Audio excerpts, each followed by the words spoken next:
Binary नम्बरको जोड र घटाउ कसरी गर्ने भनेर एउटा सानो भिडियो म तपाईहरुमाझ प्रस्तुत गरिरहेको छु। अब हेरौं हामी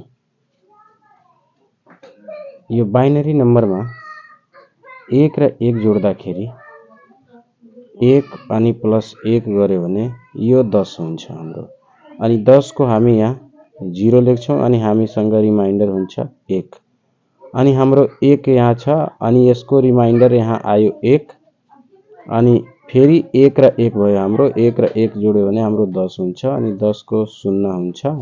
फेरि हाम्रो रिमाइन्डर भयो 1 अनि फेरि हामी यहाँ 1 जोड्छौं। 1 र 1 जोड्दाखेरि यहाँ 10 हुन्छ अनि 10 को फेरि 0 लेख्छौं र हाम्रो रिमाइन्डर 1 हुन्छ।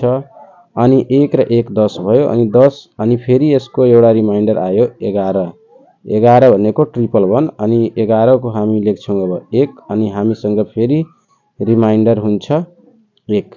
अब 0 अनि 1 जोड्यो भने हाम्रो 1 हुन्छ अनि फेरि यहाँ 0 मा 1 जोड्यो भने 1 हुन्छ अनि 0 मा 1 जोड्यो भने हाम्रो 1 हुन्छ अनि 1 मा 0 जोड्यो भने फेरि हामी यहाँ 1 हुन्छ। ठीक यसैगरी अब हामी घटाउ हेर्छौं। 1 बाट 1 गयो भने हाम्रो यहाँ 0 हुन्छ अनि यो 0 भयो। अब यो 0 बाट 1 जाँदैन अनि यसले योसँग हात लागि माग्छ अनि यसले यसलाई एउटा दिन्छ 10 हुन्छ। अनि 10 भन्नुको मतलब दुईटा 1 हो। दुईटा 1 बाट एउटा 1 गयो भने हामीसँग एउटा 1 बच्यो।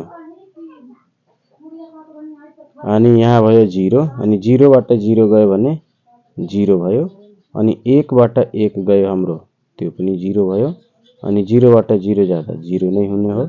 अनि यहाँ 0 बाट 1 जाँदैन। अब यसले माग्छ योसँग केही छैन भने यसले माग्छ योसँग अनि यसलाई एउटा दिँदा यहाँ हुन्छ 10 अनि 10 भनेको दुईटा 1 हो अनि यसले एउटा दिन्छ यसलाई यहाँ हुन्छ 10 अनि 10 बाट 1 गयो 1 किनभने 10 भनेको दुईटा 1 हो। दुईटा 1 बाट एउटा 1 गयो एउटा 1 बच्यो अनि यहाँ 10 थियो यसलाई एउटा दिएपछि यहाँ बच्यो 9 अर्थात 1 बाट 1 गयो 0 अनि यहाँ एउटा थियो यसलाई दिइसकेछ अनि त्यही भएर यहाँ 0 भयो। 0 बाट 0 गयो भने 0। यसरी हामीले बाइनरी नम्बरको जोड र घटाउ गर्न सक्छौं।